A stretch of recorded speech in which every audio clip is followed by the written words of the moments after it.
We turn now the conversation toward a very tender and tough topic. It's been a little more than 2 weeks since police say a Utah man shot and killed his 5 children, mother-in-law, and wife of 20 years before turning the gun on himself. It's a headline that is still echoing in our heads and our hearts. And there was a specific line from a press conference shortly after the incident that I keep replaying again and again. It was part of an emotional plea to the community from the Enoch city manager. Let's listen. If you are a praying person, to pray for law enforcement. It impacts them. Pray for the family. If you're not a religious person, care for your family too. Stand with your family. Support them. Love them. I can't stop thinking about that line, to stand with your family. And while we don't know all this family was up against, and we'll never know, it came across to me as a call to action for any family who is up against something hard or testing, to stand by your family. Today we explore what that looks like and what that means. Studio 5 contributor Dr. Matt Townsend is joining me. Hi, friend. Hey, hi. We asked you to take this on. Yeah. It's an incredibly hard topic, so thank you for joining us and lending your voice and your wisdom to the conversation. And I want to acknowledge that both of us are going to this conversation, or trying to, with extreme sensitivity, no assumptions, no judgment. I do think, though, in times of crisis, whether that's public or community or personal, or in times when things feel out of our control, it's human nature to want to do something. Yeah. And I found myself thinking that maybe this is a small something we can do to, take what that city leader said and expand upon it in our own lives. You bet. And if you think like this, the situation in Enoch was this magnified situation that is happening in every neighborhood.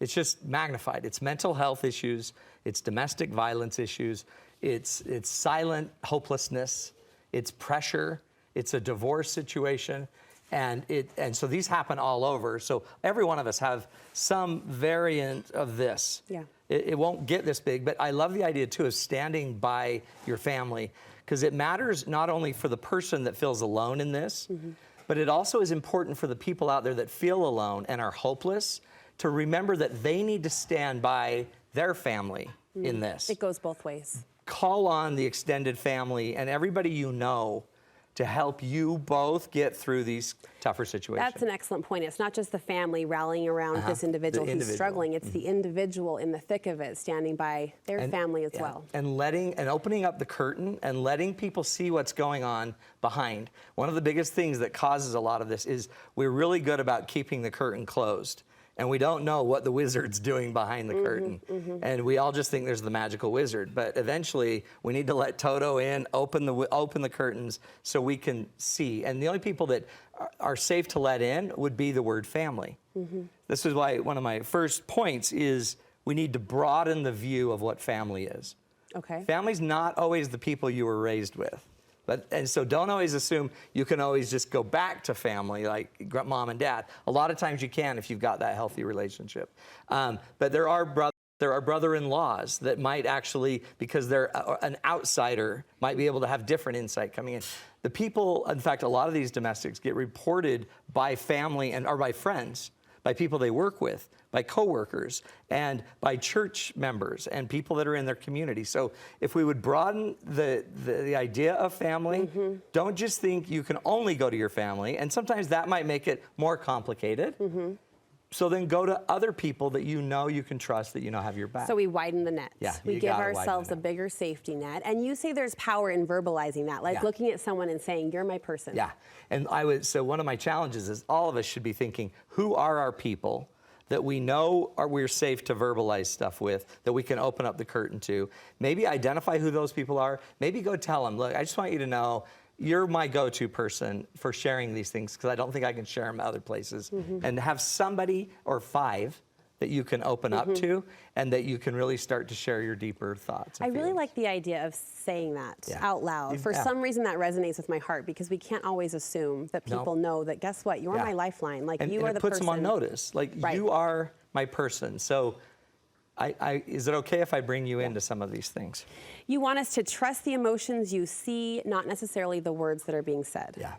you can't fake emotion very well, but you can certainly fake the words you say. And so a lot of times in these domestic situations, people they don't feel free enough to say what they really feel, but their emotions are showing the signs. They're more intense, they're more hesitant. They'll put their head down in certain situations. So let your heart be the guide and trust the emotion you're seeing and look for the dissonance. When you see dissonance between what their emotion is saying about their relationship and what their words are, then stop and recheck. I noticed when I said, "How are you guys doing?" you went more quiet and reserved, you pulled back and you shut down. Those are signs to me that it's not going so well. Talk to me. And so if you are that person and you're watching the emotion and you're following your heart or the promptings that are being transmitted, emotion is communication. So your emotional side will pick it up even though you're cognitively working in your brain on it. Yeah. Maybe hush the brain a little bit and just feel the energy or the emotion of the person you're talking to and then point it out. You seem like your words aren't matching your emotion. Tell me more. And then invite them to talk. Emotion is communication. You want us to stabilize the unstable with outside experts. Yeah. People become very desperate in their family situation because it starts to be unstable, but they can't open the curtain and they don't know how to stabilize it. And then sometimes we protect people.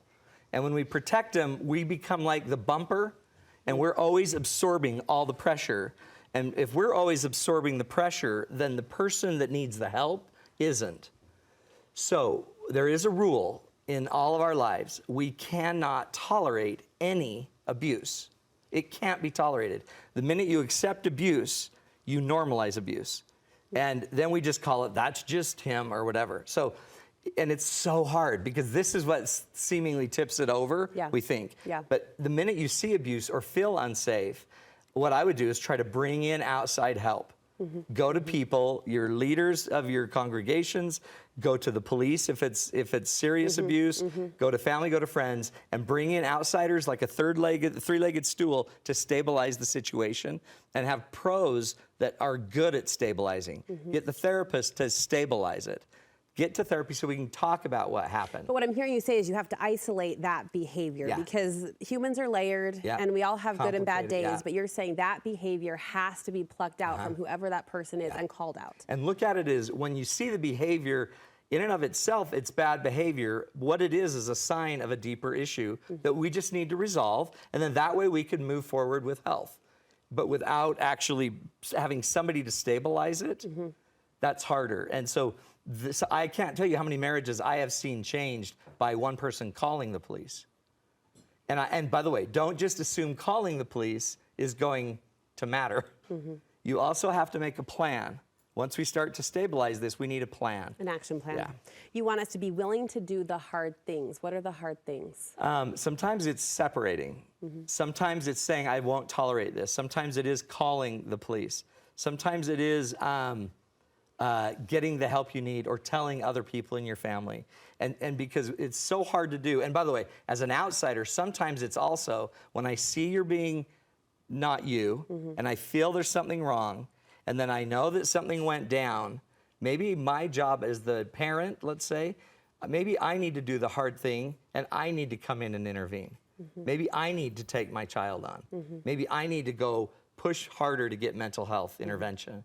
And again, that's not always going to help everything, but if we need somebody to do hard things, and this, just even talking about it's the hardest thing to talk about. Doing it's even harder, but somebody has to do the hard thing. And if the person can't do it that's in the situation, then the people that are the family that are standing by, maybe they can. You do say there's this resignation of truth, that at the end of the day, you can do all you can do, and it might not be enough, and we saw that. And that's the dilemma, is we have this crazy balance in life here of rights and complexity and mental health and all of these other things going on. And sometimes no matter how hard you try, it doesn't work. Sometimes no matter how hard you try, they still get cancer. Sometimes no matter how hard you try, people still are lost. But we can always learn and keep trying and knowing we've done everything we can do. And what I've seen too, just for hope, is this is an invitation to become really your best self. And there are ways out, and they're not always pretty, and it's not always easy, and it's complicated. And I guess in the end, what I'd love everyone to just sense is we're all in this together, right? If it takes a village to raise a family, then it's going to take a village to fix stuff like this. So the more support we have around these people on both sides, then I think the better opportunity we have of learning, changing, and having real love, real hope in our relationships. Well said, Matt. Thank you. Thanks, Thank you Brett. so much. Well, Ad, if you or someone you know is struggling, you can call the National Domestic Violence Hotline 24 hours a day, 7 days a week. That number's on your screen. We'll post it on our website as well, 1-800-799-7233.